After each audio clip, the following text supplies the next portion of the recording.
우리가 오늘 29절부터 34절까지 읽었는데 여러분들 29절 말씀 보시기 바랍니다. 읽긴 읽었는데 여러분들 이해가 잘 되세요? 네. 부활에 대해서 의심하고 확신하지 못하는 고린도 교회 성도들이 있었습니다. 그런데 그 부활을 믿지 못하는 그 사람들이 무슨 행동을 했는가 하는 걸 사도 바울이 설명하죠. 죽은 자를 위해서 세례를 받았다라고 하는 거예요. 여러분들, 세례는 살아있는 자기를 위해서 받는 것이지 죽은 자를 위해서 받는 게 아니라고 하는 것이죠. 그런데 고린도 교회 성도들 중에는 이렇게 모순된 생각을 가지고 그것을 또한 그 실천에 나아가는, 그러니까 행동으로 옮겨 나아가는 정말 안타까운 성도들이 있는 걸 보게 됩니다. 예수 믿지 못하고 죽은 누가 있어요? 그 사람을 생각해서 내가 세례를 받는다라고 하는 거예요. 어찌 보면 유익한 것 같지만, 그러나 사도 바울이 여기서 지적하는 이유는 뭐냐 하면, 세례에 대한 이 부활에 대한 소망이 없는 자들이 도대체 왜 세례를 받는지 모르겠다, 이거예요. 네. 죽은 자를 기리기 위해서 세례를 받는 게 자기 자신에게 도대체 무슨 유익이 있느냐라고 하는 것이죠. 우리 개신교는 믿지 않고 죽은 자가 내가 그 사람을 위해서 기도한다고 지옥에서 천국으로 가는 것 믿지 않습니다. 우리 개신교회는 천주교에는 연옥의 개념이 없습니다. 네. 그렇기 때문에 이런 생각하는 것 자체가 아주 잘못된 것이다 라고 하는 것을 사도 바울은 지적하고 있다라고 하는 것입니다. 즉 하나님 앞에 세례를 받고 또한 부활의 소망을 가지며 신앙생활에 나아가고 있는 것은 바로 나를 위한 것입니다. 내 영혼이 하나님 앞에 은혜 받고 믿음으로 살아가며 하나님 앞에 영광 돌리는 삶을 살아가기 위해서 믿음을 확증하여서 세례를 받고, 그렇죠? 내가 구원에 대한 소망을 가지고 부활에 대한 소망을 가지고 살아가는 우리가 되어야 한다라고 하는 것입니다. 그런데 왜 이렇게 잘못된 신앙의 길을 걸어가는지 사도 바울은 아주 참 많이 안타까움을 느끼고 있는 것을 우리가 발견하게 된다라고 하는 것이죠. 그런 의미에서 여러분들, 우리들도 신앙생활에 나아가면서 이 부활의 소망을 분명히 갖는 것이 참 중요합니다. 왜냐하면 이 부활의 소망은 현재 나의 삶을 지켜주기도 하고 또 어렵고 힘든 일이 있을 때 내 삶을 이겨나갈 수 있는 힘을 우리에게 주기 때문이다라고 하는 것입니다. 그래서 오늘 말씀을 통해서 부활의 소망을 꼭 가지라고 우리에게 부탁하는 사도 바울의 메시지, 이 말씀을 통해서 우리에게 어떤 메시지를 주시는지 함께 그 메시지를 살필 수 있기를 원합니다. 자, 우리 32절 말씀 보십시다. 32절 다 찾으셨습니까? 같이 읽습니다. 자, 시작. 내가 사람의 방법으로 에베소에서 맹수와 더불어 싸웠다면 내게 무슨 유익이 있으리요? 죽은 자가 다시 살아나지 못한다면 내일 죽을 터이니 먹고 마시자 하리라. 아멘. 사도 바울은 복음을 전하면서 날마다 분명 어려움에 직면했고, 그 어려움은 때로는 생명의 위협, 그것으로 다가오기도 했다라고 하는 거예요. 그렇기 때문에 오늘 우리가 읽은 지금 32절 말씀에서 에베소에서 무엇과 더불어 싸웠다고 말하고 있죠? 맹수와 더불어 싸웠다라고 말합니다. 예. 이게 무슨 뜻일까요? 사도 바울이 사자 아니라는 거죠. 사도 바울을 죽이려고 했고 사도 바울을 없애려고 했던 바울의 대적들과 맞서서 사도 바울이 목숨을 걸고 싸웠다라고 하는 것을 이야기합니다. 그러니까 쉽게 말하면 사도 바울 눈에 가시처럼 여겨서 사도 바울의 목숨을 빼앗으려고 하던 자들이 있었다라고 하는 것이죠. 그만큼 사도 바울은 어려움을 많이 당했습니다. 이런 것을 경험한 사도 바울이 묻습니다. 부활이 없다면 도대체 내가 왜 이런 위험을 감수하겠느냐라고 하는 것이죠. 물론 이런 질문은 여기에 직접 나오지 않습니다. 하지만 사도 바울은 31절 끝부분에서 뭐라고 말합니까? 나는 날마다 죽노라 이렇게 말합니다. 예, 복음을 증거하면서 참으로 어렵고 힘든 일들을 많이 경험했고 생명의 위협을 시시때때로 느꼈다라고 하는 것이죠. 생명의 위협을 이렇게 시시때때로 느꼈다라고 한다면 이 사명 감당하지 않고 내려놓고 싶었을 것입니다. 그런데 사도 바울은 부활의 소망이 있기에 그렇죠? 그런 위험도 감수해 나아가면서 맡겨주신 사명을 끝까지 지켜 나아갔다라고 하는 것입니다. 만일 육체의 이 코끝의 호흡이 끝나는 것으로 모든 것이 끝난다고 한다면, 즉 내 인생이 땡 하고 끝난다라고 한다면 여러분들 죽기 전에 실컷 먹고 마시는 것 그게 훨씬 더 합리적일 것이고 마지막을 멋지게 즐기는 것일 겁니다. 그런데 사도 바울은 그렇게 살지 않았습니다. 왜냐하면 사도 바울은 죽음 이후에 무엇이 있는지 그 비밀을 알고 있었기 때문이죠. 사도 바울은 그 비밀을 어떻게 알게 되었습니까? 부활의 주님을 만나지 않았습니까? 그래서 그의 인생이 180도 바뀌었던 것이죠. 그 부활의 주님을 만남으로 말미암아 큰 은혜를 덧입고 그렇게 중요하게 여기고 자기 삶의 가장 중심이 되는 것이라고 여겼던 모든 것들을 배설물처럼 여기고 주님만 따라 나서는 믿음의 사람이 될 수 있었다라고 하는 거죠. 어떻게 됐기에? 부활의 주님을 만났기 때문이죠. 즉 죽음 이후에 무엇이 있는가를 사도 바울은 분명히 확신하며 알 수 있었기 때문에 이 모든 것을 이겨내고 살아가고 있다라고 하는 것입니다. 중요한 것은요, 사도 바울의 이런 모습을 통해서 정말 중요한 것은 무엇이냐? 바로 내가 부활의 소망을 가지고 살아가야 한다라고 하는 것입니다.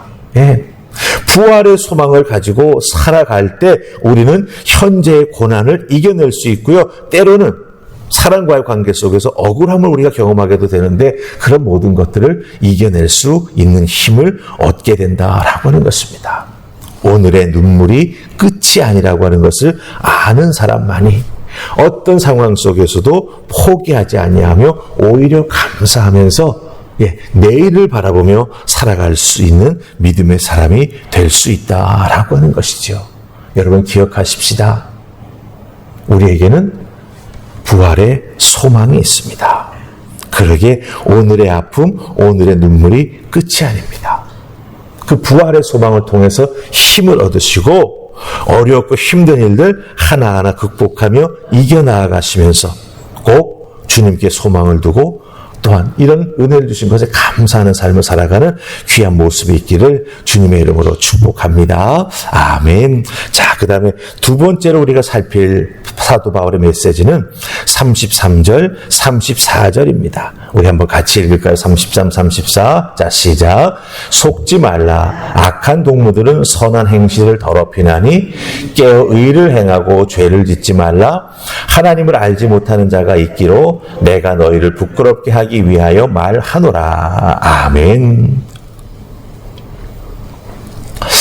사도 바울이 여기서 말하는 악한 동무들은 어떤 사람들일까요? 속이는 사람들이다라고 말하죠. 그래서 속지 말라라고 말합니다. 이들이 무엇을 속일까요? 쉽게 말하면 부활이 없다고 말하는 거죠. 야, 부활 없어. 그러니 지금을 즐겨. 지금 못 즐기면 내일 후회할 거야. 이렇게 말하는 것입니다. 그래서 악한 동무들은 선한 행실을 더럽힌다. 이렇게 사도 바울은 말하고 있습니다. 여러분들, 부활이 없다고 말하는 사람들과 우리가 가까이 지내다 보면 어떻습니까? 때로는 답답할 때도 있고 내가 설득해보지만 믿지 않게 때로는 마음속에 정말 이 친구 왜 이러나 이런 생각이 들기도 하지요. 그런데 여러분들, 그런 친구들과 가까이 하다 보면 잘못하면 우리의 생각도 물들 수 있습니다. 그래, 부활? 내가 체험해본 것도 아닌데 성경 속에만 나와 있는 이야기인데 이러면서 자칫 잘못하면 우리의 신앙이 해이해질 수 있다라고 하는 것입니다. 그러다 보면 어떻습니까? 인생을 좀 즐겨보면 어떨까? 이런 생각이 우리 속에 싹 스며들게 된다라고 하는 것이죠. 거기에 우리의 믿음이 넘어지게 되면 어떻게 되겠습니까? 네, 실족한 믿음의 삶을 살아가게 된다라고 하는 것이죠. 그렇기 때문에 사도 바울은 아주 강력하게 말합니다. 뭐라고 말합니까? 34절에서 깨어 의를 행하고 죄를 짓지 말라라고 말하고 있습니다. 여기서 깨다라고 하는 말은 물론 잠이 깨다, 뭔가 정신이 잃었던 것에서 깨어난다라고 하는 의미를 가지고 있습니다. 그러나 이 깨어라고 하는 말은 우리는 이렇게 해석해야 됩니다. 분별할 줄 알아야 된다라고 하는 거예요. 나의 가장 친한 세상 친구가 나에게 달콤한 유혹을 할 수 있습니다. 그렇죠? 그런 걸 들을 때 귀가 솔깃해지기도 합니다. 때로는 우리가 귀가 얇은 분들이 있죠. 그래서 좋은 걸 말하면 무조건 흔들릴 때도 있습니다.